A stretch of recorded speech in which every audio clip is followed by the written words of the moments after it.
Salut à toi. Alors, on va écouter rapidement quelque chose, parce que ça fait quand même rigoler de voir pérorer des individus qui veulent vous faire exterminer, oui, vous les derniers Celtes germains, dans une guerre où par la suite, l'Extrême-Orient va demander réparation. Et que tous vos fonctionnaires en France, mais aussi aux États-Unis, de partout, tous ces démocrates socialistes qui vous veulent du bien, ont déjà leurs billes et leurs enfants installés là-bas, dans ce nouveau Gap, car on le sait très bien, après 250% de dette, il y a un petit reset, mais aussi, attention, c'est pas la reset des enfants, hein, c'est reset,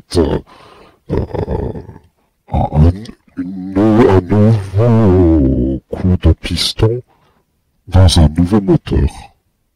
D'accord? Et donc, malheureusement pour eux, aux États-Unis, ils n'ont pas pu faire comme ils ont voulu, après le passage de l'Empire britannique, ou l'éphémère épopée néerlandaise. D'accord? Aujourd'hui, les fonctionnaires ayant tout construit, tout bâti là-bas en Chine, veulent, tout simplement, mettre leurs souliers là-bas, s'installer. Et donc, rien de mieux que de, encore une fois, exterminer des européides, et qui va payer, encore une fois, c'est toi, hein, l'homme blanc, d'accord, hein. Écoutez un petit peu les âneries, parce que la plupart des gens qui pérorent sur Internet n'ont pas vécu en Russie, n'ont jamais posé les pieds en Russie, ne savent pas du tout ce que c'est la Russie en elle-même. Mais c'est la guerre, on les appelait ainsi, hein. Parce que s'il fallait faire une guerre, il fallait le faire dès 44 et aller jusqu'à Moscou.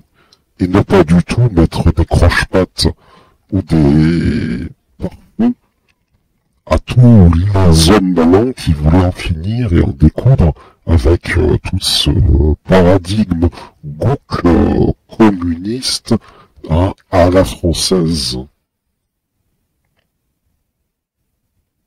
Écoutez un petit peu les analyses de vos chers journalistes. Bientôt du PNB et va sur des produits non productifs, c'est-à-dire des armements. Combien de temps les Russes peuvent-ils supporter ça? Vous me disiez tout à l'heure qu'il existait désormais un marché noir du beurre en Russie? Il existe à Moscou, en tout cas, ça existe, oui. C'est-à-dire qu'il y a des bandes qui dépouillent des supermarchés, qui font des hold-up dans les supermarchés et qui repartent uniquement avec du beurre. C'est un pays Ce beurre est vendu au marché noir sur le trottoir. Pardon de réitérer ma question, mais ça, c'est un pays qui a les moyens aujourd'hui de dicter ses conditions à l'OTAN? Voyez le niveau? C'est impossible techniquement, parce que, au vu de l'état des lieux du pays aujourd'hui, et il faut pas oublier que là-bas il y a des hommes, que le premier crapaud, hein, premier ostrogoth qui ouvre son clapet, qui s'excite, ou qui fait quelque chose de pas du tout civilisé, c'est pire comme un cannereau au niveau du revers. Et non pas par la police, mais par le russe de base qui va faire ses courses. L'ânerie, le pire, c'est que tu attends que ce vieux boomer, un peu, bon, les mœurs, t'as très vite compris, c'est le Quai d'Orsay, hein, très content qu'il y ait la guerre en Ukraine, d'avoir effacé toute trace de ces choses du brick dont la répression judiciaire pourrait faire fi. T'expliques que le beurre, ils arrivent, ils braquent, alors ils braquent avec des armes. En Russie, tu peux pas avoir d'armes. D'accord? Déjà, c'est beaucoup plus dur qu'en France. Au vu de certains qui vous font l'enrobage de la banane de la Russie, vous comprenez très bien que avoir des armes en Russie, C'est pas donné à n'importe qui. Ok? Et même si tu passes par des canaux mafieux, t'as un petit peu trop du Caucase, c'est en fait, tu vas te faire buter pendant la réunion de vouloir acheter des armes. Parce que dans sa tête, il va se dire, le mec, attends, il va faire peut-être quelque chose de mal à mon pays. Eh oui. Et donc, des gens qui volent du beurre et qui revendent ça comme ça, à la sauvette, comme le mec est trop habitué à Paris. Il croit que Paris, c'est Moscou. Non mais sérieux, quoi. Voilà l'analyse française qui conforte ces bolcheviks. Hein. Parce que il suffit juste qu'ils sortent ça à la télé ou qu'ils montrent ça. Comme il y a des millions de reporters dans les rues de Moscou qui sont un peu comme des bolcheviks à chauffer un peu la salle. Et là, ils montrent ce genre de choses. Bon. Néanmoins, la traduction est mal faite aussi en France, je peux remarquer. Hein.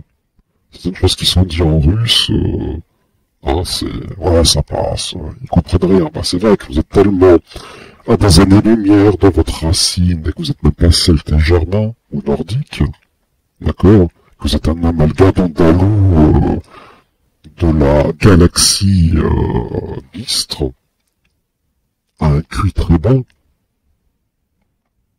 en rebâche avec des boomers qui, en fait, croient que le pouponnage venant du Sub-Sahara va leur apporter un gain pour sa retraite éternelle à ces hédonistes après eux le déluge.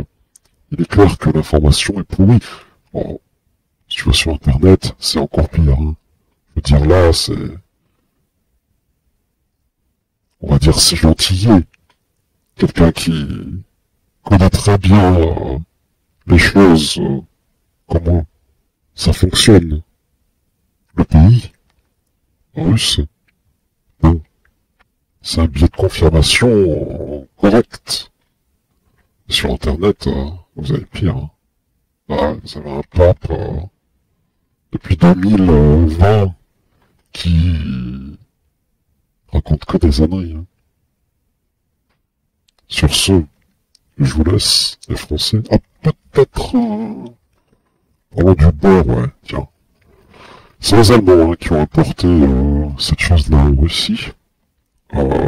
C'est des marchands allemands de entre Novgorod et je sais plus quelle autre région. Et donc du coup, en fait, les Russes sont pas très fans du beurre. Je dirais que ça le sert pour faire des pâtisseries où encore ils peuvent trouver un élément alternatif ou de l'eau. Ça s'appelle le beurre et ça permet tout simplement de faire des choses, comment dire, pour conserver. Voilà. Hein. C'est un produit qui ne fait pas partie du microcosme nourrissant de ces Russes. Le beurre. Par contre, vous avez la fâcheuse tendance à insérer du beurre dans votre vie. Hein, sens propre et figuré. Sur ce, je vous laisse. Hasta luego les Bolivariens.